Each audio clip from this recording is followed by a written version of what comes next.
Hello everybody. Sorry, Kyle here. So, real quick, before we even begin the video, there are a few things I gotta say. First of all, we have 3 new members to our little family here, our little channel family.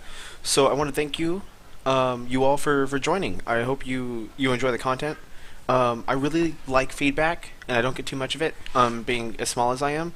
So for those of you who've been around and don't, and haven't left me any feedback yet, and for the 3 of you that are just joining us, again, thank you so much for supporting my channel with your subscribing, and feel free to leave comments, even if they're quote unquote negative comments, leave them, because it's feedback either way, and hopefully I can use that to work on the channel and make it more entertaining for you guys, because obviously the whole point of the channel is entertaining you.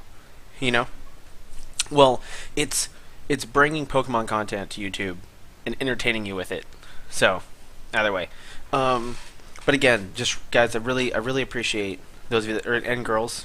If any of you are girls, I know that Pokemon has a good little mix of gender fan base. Thank you so much for your support, and I hope that you enjoy it. You stay for a long time. Because it's fantastic. It's like a little group of Poke friends. Oh man, today's been amazing. Today's been an amazing day. Also, for those of you that are new, and for those of you that have been here for a while watching my videos, I do want to say again, please be patient with me. I have a lot of hours clocked in the game, but there's still so much for me to learn. So I'm far from being a highly skilled player. I'm learning every day more and more things, and just stepping into the ranked singles and it being such a big metagame, there's a lot for me to learn. So please just be patient. I hope not that I hope, I know that eventually I'll be a high skilled channel, because I will have learned. I'll have the actual experience and the know-how.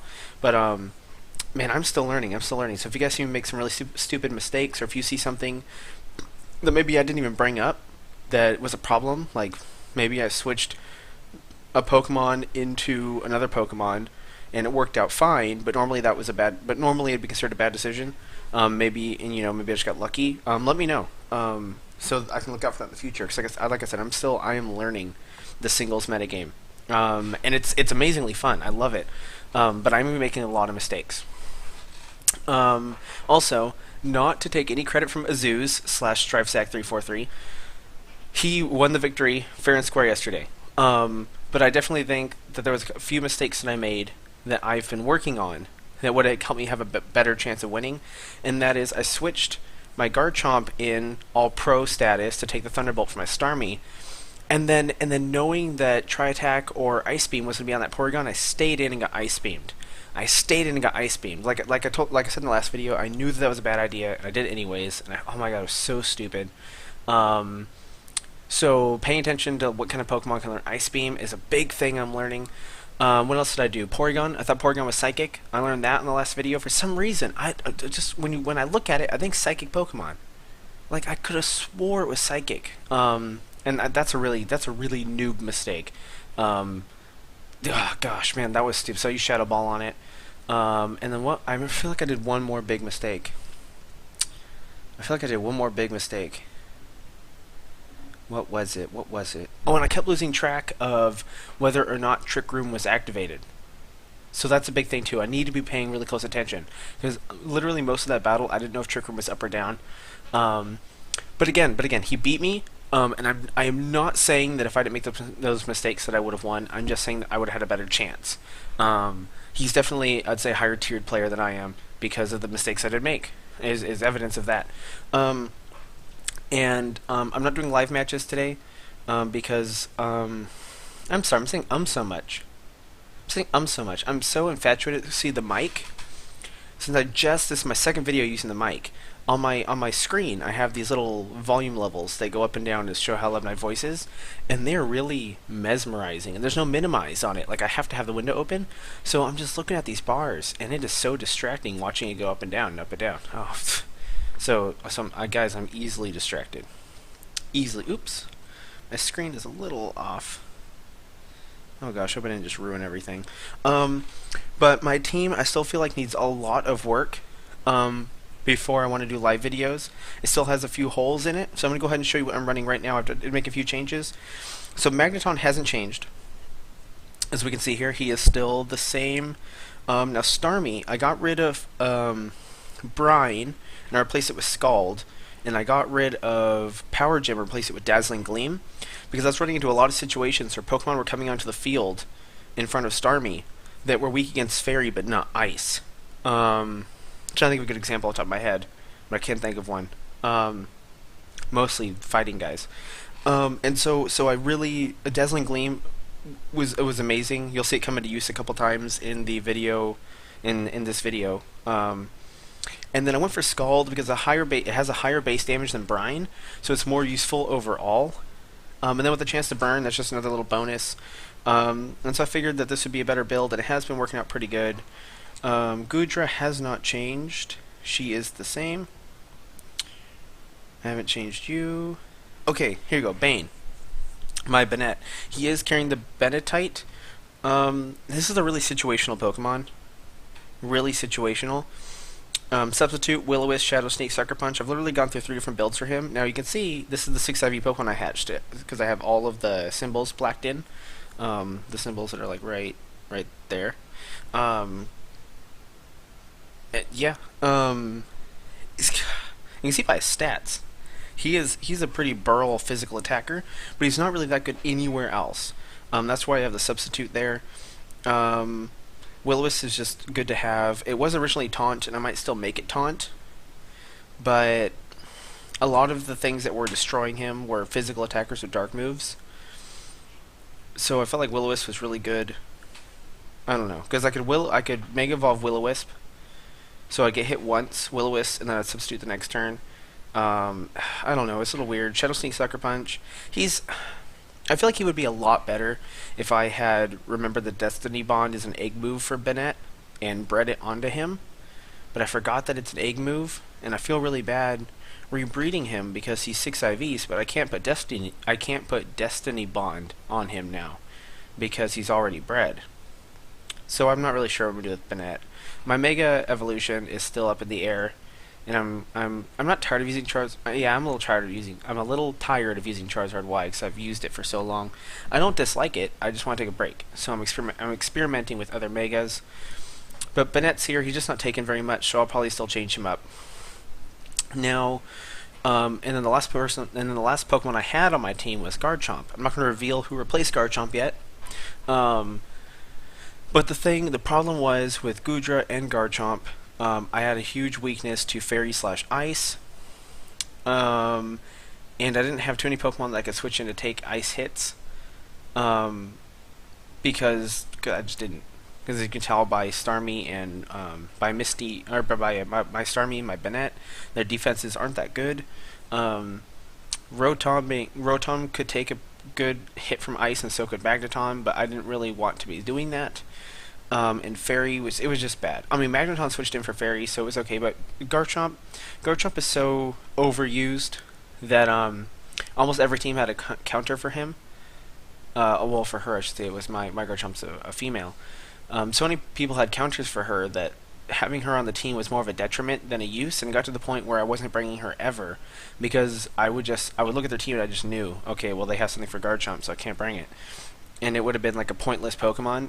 There was a couple times where I got some use out of Garchomp, but just for the most part, it just goes down really, really fast.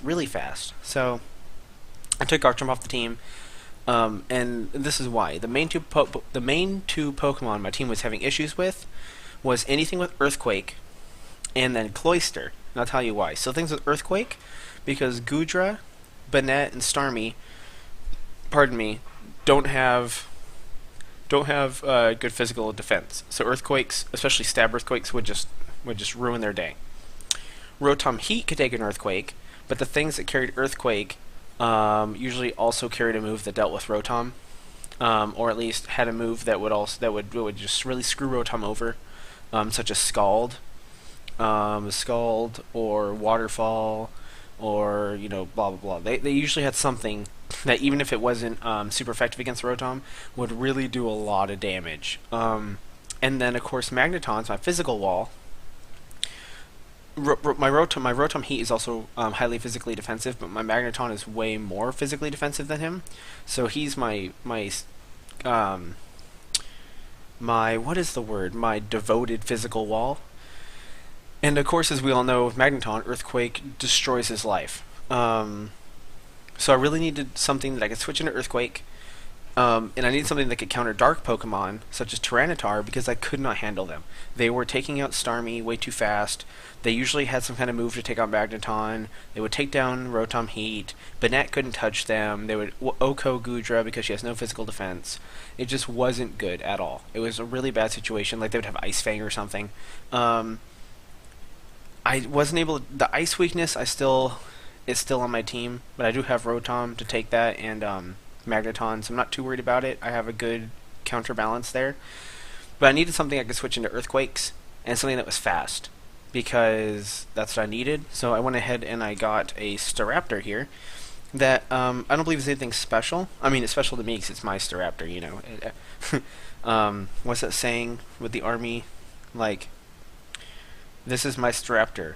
There are many like it, but this one's my own, or something like that. But of course, the army says it's like with their M16. This is my M16. There are many like it, but this one's mine. Blah blah blah blah blah. That. Now that's kind of what it is. So, Jolly, Intimidate, Choice Scarf, Close Combat, Brave Bird, Steel Wing, U-Turn, Max Speed, Max Attack. Since it's not meant to take hits, I'm actually really impressed with Staraptor's HP without any investment. It's pretty good. Not that it's going to matter too much with how squishy it is, but you know. So I got Staraptor here. Of course, as you can see by the black little symbols there, I have every single thing except for special attack bred into this. And what else was I going to say? And there's also a good switch in for Ghost. So if I have Bennett, and then they have something with Shadow Sneak on their team, I can switch into Staraptor for the Shadow Sneak and for the Shadow Ball and that kind of stuff. So that's really good. So someone's going to go. So if the Pokemon's going to go for Shadow Ball into Starmie, Staraptor can take that, etc., etc. Staraptor is just a really good Pokemon.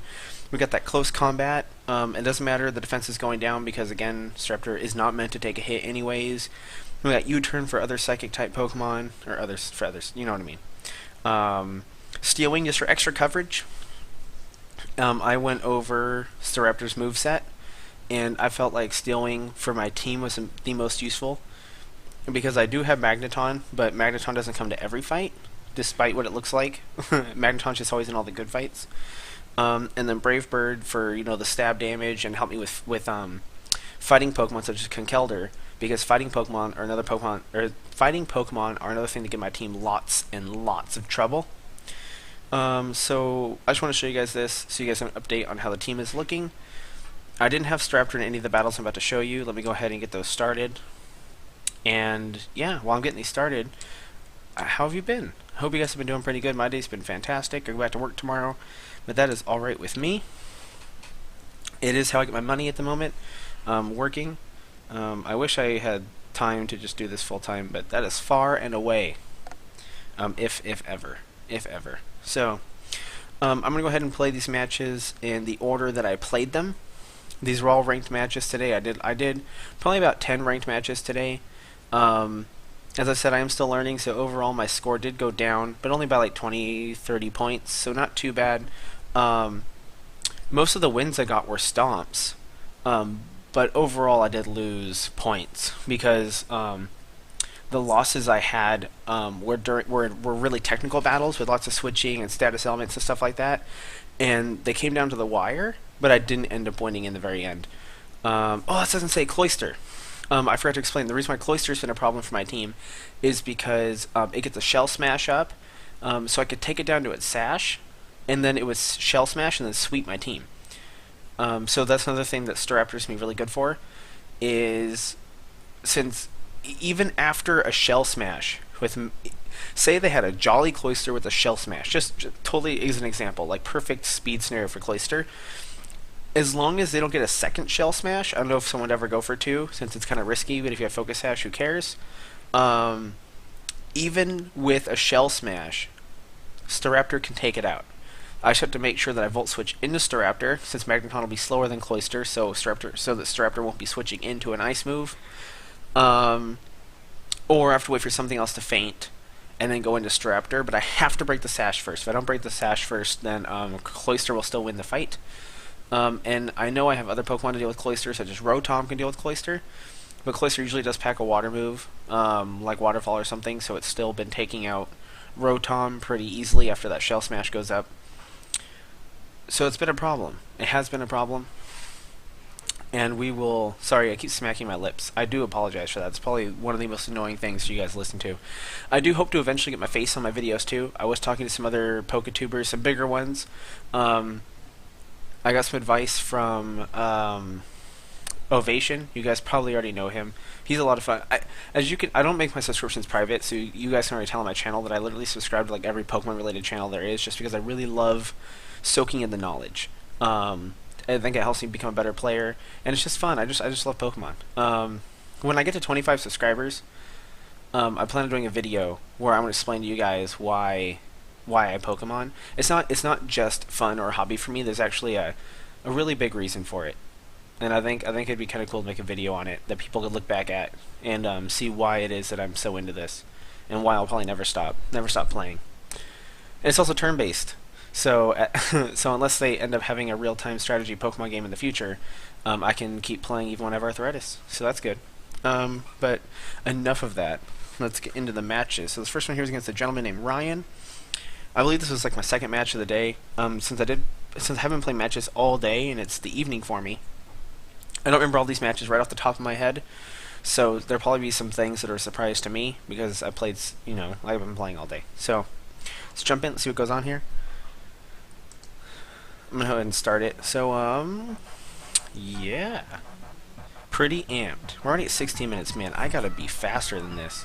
Alright, so left with Magneton. This was actually a mistake. I meant to lead off with a different Pokemon, and so I saw Garchomp and immediately just went, oh my gosh. Garchomp. And then he Mega Evolved. And oh my god, I meant to lead off with Starmie. Not even joking. And I hit Magneton first by accident, and then I thought that I recalled him and then put him in, but I actually didn't.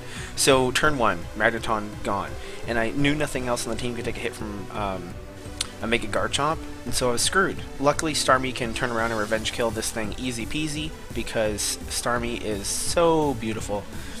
Not that beauty makes strength, you know what I mean? You know what I mean? Beautiful. But this one to be about Earthquake too. Earthquake is such a problem on my team.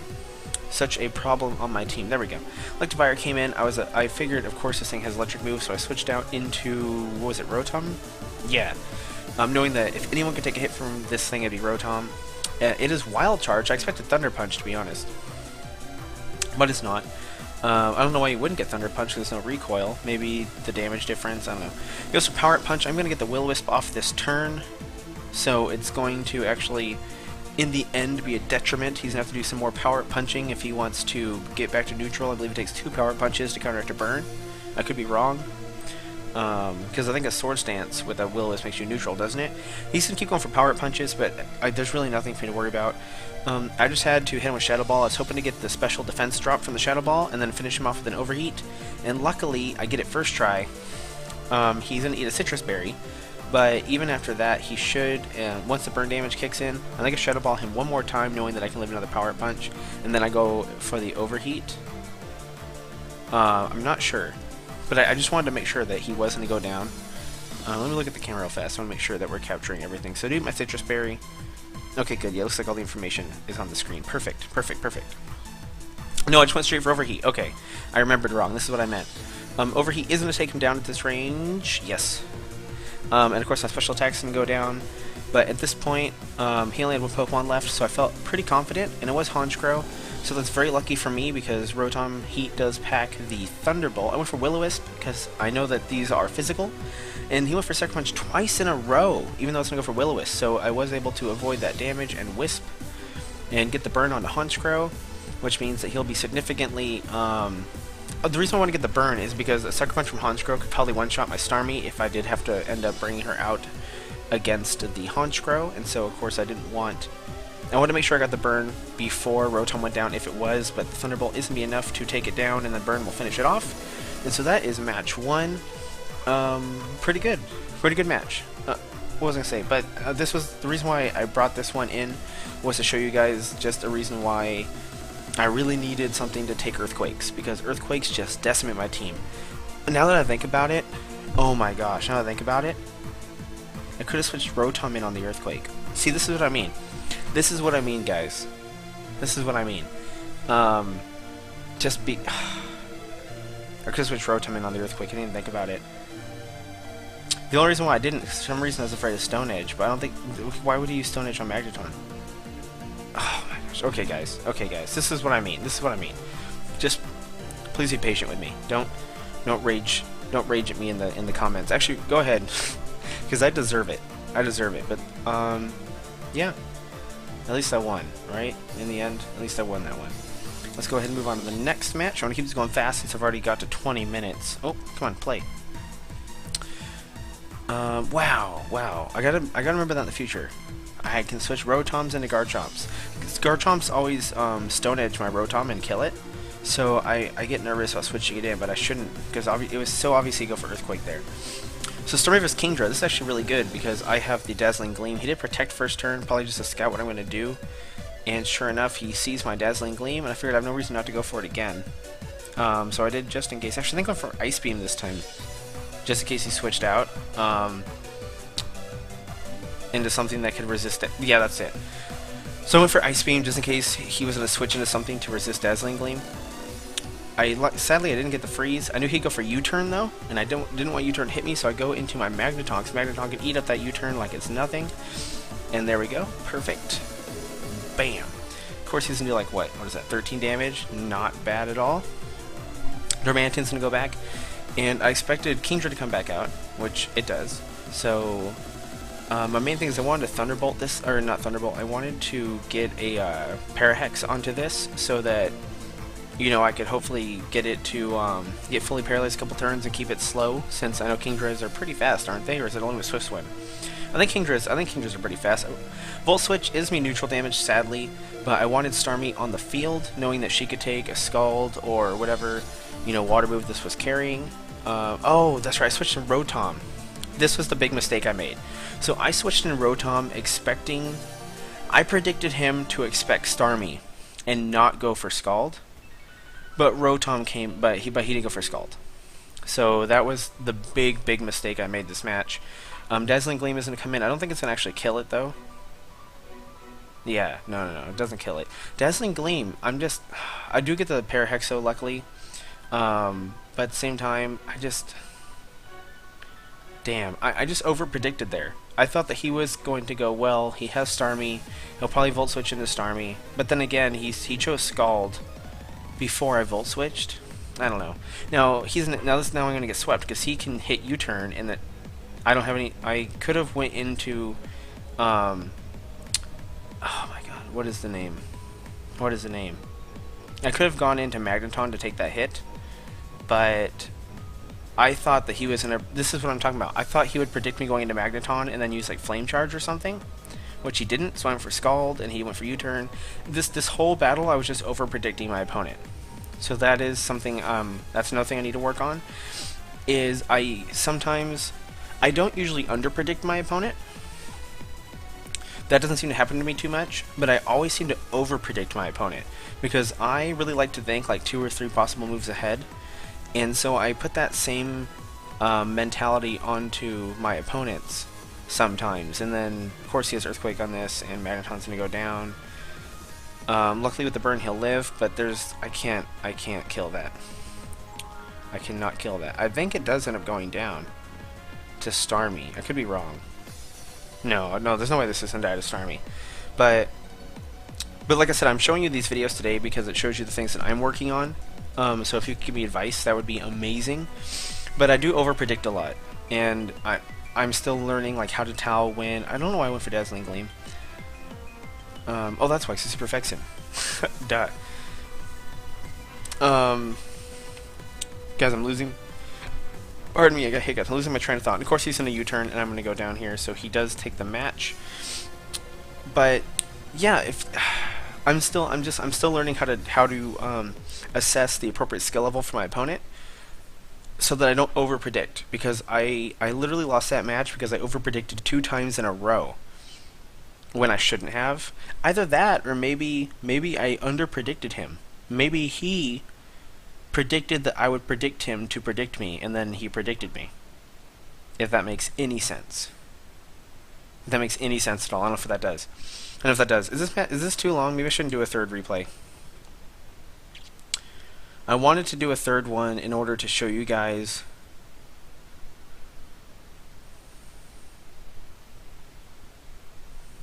No. No, I don't think... This is already really long. I don't think I'm going to do the third one. The third one was just going to be an example of how come Cloyster is a problem for my team. But I've already explained it to you guys. I don't want to make this video too long. I don't want you guys to be upset with me for making a video that you have to devote like your entire day to watching. Thank you guys so much for watching again. New subscribers and old subscribers, both thank you so much for your support. I appreciate it. Like I said, please be patient with me. I'm learning. I'm making bad decisions still. It's something I hope to fix. I'm still in the 1400 bracket. I haven't like dipped into like super low territory. And I'm pretty solid 1400. I never go below 1400, and if I do, I immediately shoot back up. I usually get to like 398 and then immediately win a match, if I even get that low. So, like I said, the point, and I'm only reiterating this, because of the new subscribers. The point of the channel is to help other newer players see the kind of mistakes that I make so they can learn from my mistakes without having to make them themselves, and to get feedback from you wonderful viewers to help me become a better player. And then eventually the channel will change to where it'll just be, you know, average and then high skilled gameplay, which I'm sure people will enjoy as time goes on.